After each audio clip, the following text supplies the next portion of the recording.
Hey everyone, Mrs. Garcia here. Today we're going to be looking at notes 1-1, relations and functions. But before we begin, I want to give you a couple of quick reminders.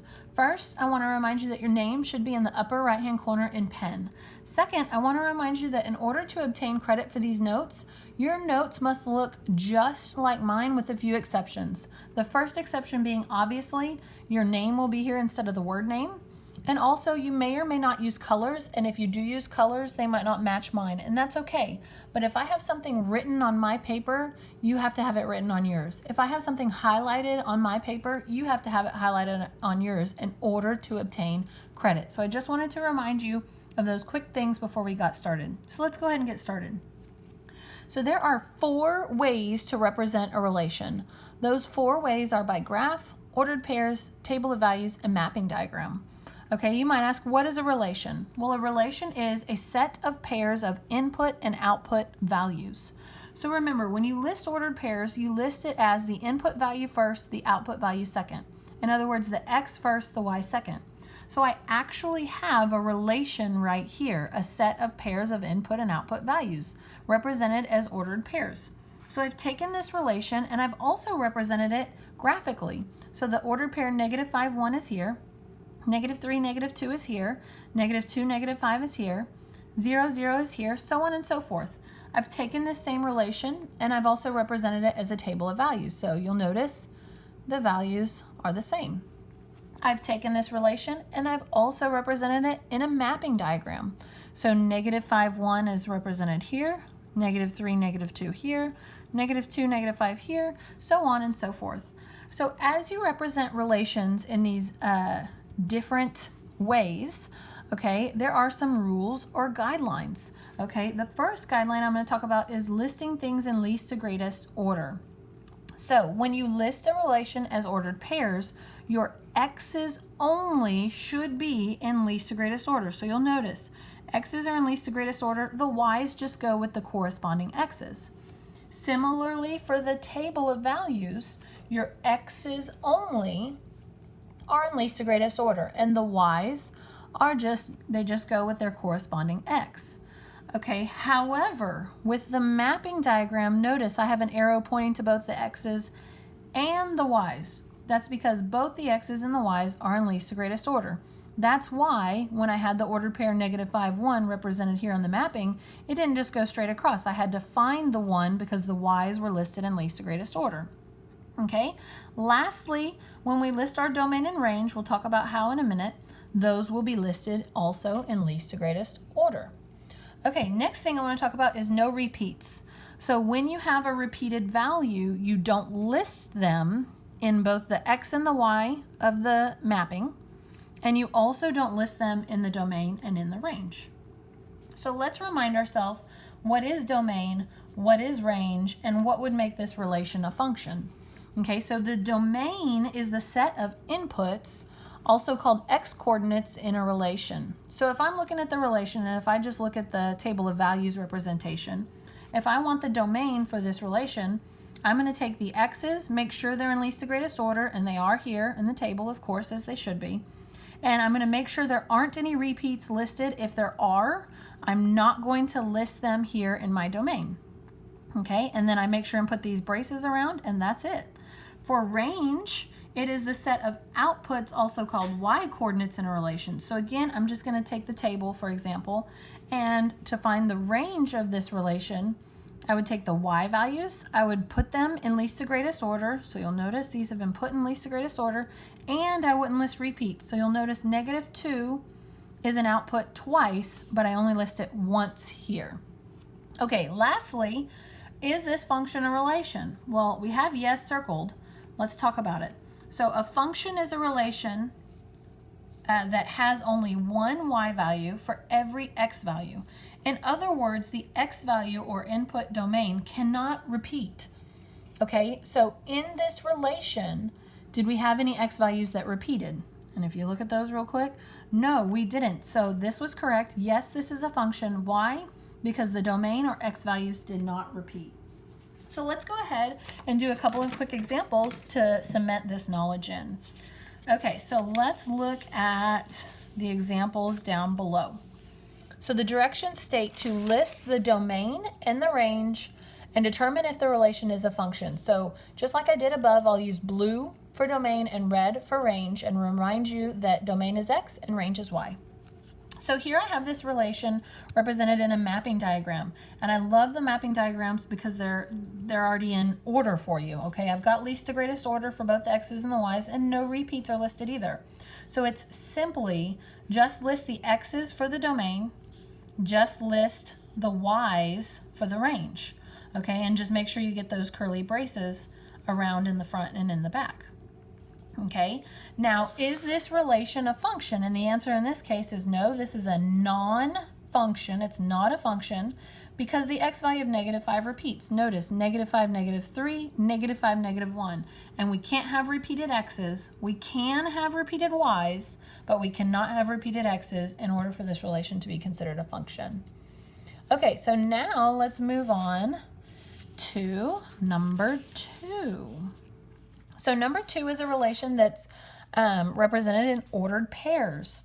So if I want the domain for an ordered pair, that means I want the first value in every parenthesis. So those are the values I underlined in blue. And more specifically, like we stated before, those values have to be put in least to greatest order, and you don't list repeats for the domain. So least to greatest order, -4, -2. I didn't list 1 twice, only once, and then 2. And then for the range, of course, I want the Y values, so that's the second value within the parentheses, the ones I underlined in red. And again, I list those in least to greatest order, and I don't list repeats. Okay, now is this a function? The answer is no, it's a non-function because the X value of 1 repeats. I had the ordered pair 1, 9, and I had the ordered pair 1, 6, and we are not allowed to have a repeated X value. All right, moving right along, number 3. So number 3 is a relation that's represented as a graph. So I understand that some people might prefer, instead of working with the graph, you might prefer to list the ordered pairs from the graph and then complete this problem just like we did in number 2. And that's perfectly fine. See how here I've already started -3, 4, -2, -5, 0, 7, and you can list the rest of those and then, like I said, complete this problem like number 2, if you so wish. I'm just going to use the graph. So let's talk. Okay, if I want the domain, I want the X values of the ordered pairs of the coordinates, okay? So I'm going to read the graph left to right because the X-axis runs left to right. That's least to greatest, left to right. And I'm going to go along and pick up these points, and specifically I'm going to take their X values. I don't care about their Y values yet. I'm just going to take their X values. So this ordered pair, remember I'm going left to right, least to greatest for the X. This ordered pair has an X value of -3. That one has -2, 0, 2. Both of these have 4. I only list it once, and then 9. Okay, for the range, of course, I'm looking at the Y-axis, the Y value. So I go bottom to top because that would be least to greatest. Okay, and as I go bottom to top and pick up these points, I'm picking up only their Y values. So here the Y value is -6, then -5, then 0, then 2, then 4, then 5, then 7, and I've listed my range as follows. Okay, is this relation a function? The answer is no, because the X value of 4 repeats. And if you listed the ordered pairs, of course you could see that very easily because you had the ordered pair 4, 2, and you had the ordered pair 4, -6. Now I'm going to show you a way here momentarily when we turn the page of how to just look at the graph and know, is that relation a function? So hopefully you saw the X value of 4 repeated here, which made that a non-function. Okay, so let's move on to the next page. So we have this thing called the vertical line test, and you may remember it from Algebra 1. Okay, the vertical line test states that if a vertical line passes through more than one point on the graph of a relation, then the relation is not a function. Okay? So I have my vertical line here. Remember, this is vertical, this is horizontal. I have my vertical line here. Okay, it's a toothpick, and I'm going to do what the example says, and I'm going to use the vertical line test to determine whether each graph represents a function. Okay, so I'm going to run my vertical line across the graph and see, does that vertical line hit the graph at 2 places or 3 places, any more than one place at a time? And the answer here is no, so therefore this is a function.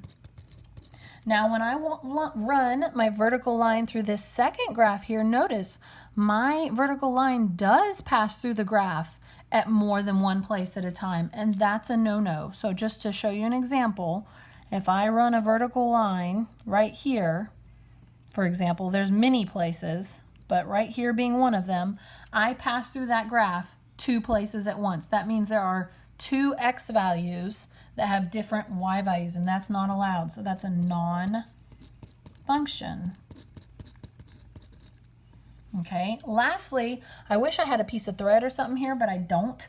This isn't very thin, but if I had something thinner, it would be much easier to see that if I pass this vertical line through here, I will not touch 2 places at any one given time. So this is a function.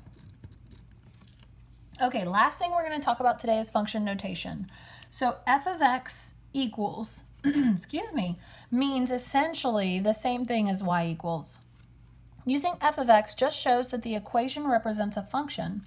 So since the equation y equals 2x plus 3 is a function, that is a function, we can instead use f of x equals 2x plus 3. To find f of -1, we substitute -1 into the equation wherever we see an x. So if I wanted to find f of -1 here, I would plug in -1 where I see x. So let's do some examples to practice. If f of x equals x squared plus 4x and g of x equals 5 minus 3x, find the following. Okay, so you might remember that this is a quadratic equation and this is a linear equation. If you remember that, kudos to you. Okay, so we're going to find f of -1/3. So that means I'm going to look at the function f, and anywhere I see x, like here, I'm going to plug in -1/3. So -1/3 squared plus 4, where I see x, I'm plugging in -1/3. Okay, so I'm going to drag down the problem. The problem was find f of -1/3, and what does that equal? So I'm going to come off to the side, and I'm going to remind you that that means, this -1/3 squared means -1/3 times -1/3, which would equal +1/9, because a negative times a negative is a positive. Okay, and then here I'm going to put this 4/1 to remind you. This will become -4/3. And then, of course, I have to get that common denominator. So f of -1/3 equals, here, I'll show you the work.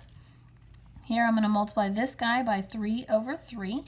So I have 1/9 minus 12/9. And then so my final answer would be f of -1/3 equals -11/9. But I don't want you to leave it like that. I want you to show me that you understand that this was the input and this was the output. This is an ordered pair. This is a point on the graph of f. That's a comma. Okay, so that's how I want you to list your final answer. Next problem, g of 7/12. So g of 7/12 equals, find the g function here. So it's 5 minus 3. Where I see x, I'm plugging in 7/12. Okay, so g of 7/12 equals, of course, PEMDAS order of operations says I've got to multiply before I add and subtract, so I can't take care of those. I just need to drag down the 5 and then remind you that this is like 3/1, and this 3 will turn to 1 and this 12 will turn to 4. Okay, when I divide both by 3. So I get minus 7/4. And then, of course, I need to get a common denominator. So I would multiply the 5 by 4/4. So that would give me 20/4 minus 7/4. So this would be g of 7/12 equals 13/4. And of course I want that final notation as that input comma the output. So when I plug in 7/12, I got out 13/4, and that is my ordered pair. Okay, last problem, g of -2/3. So g of -2/3 would equal 5 minus 3. Where I see x, I plug in -2/3. Okay, so g of -2/3 equals, again, I'll remind you, you drag down the 5 because order of operations says you've got to multiply first. So I'm going to put this 3/1, and how nice is this? The 3/3 turns to 1/1. So a negative times a negative becomes a positive, and that just becomes +2 because it's just over 1. So this would be g of negative 2/3 equals 7. So the ordered pair would be negative 2/3, comma 7.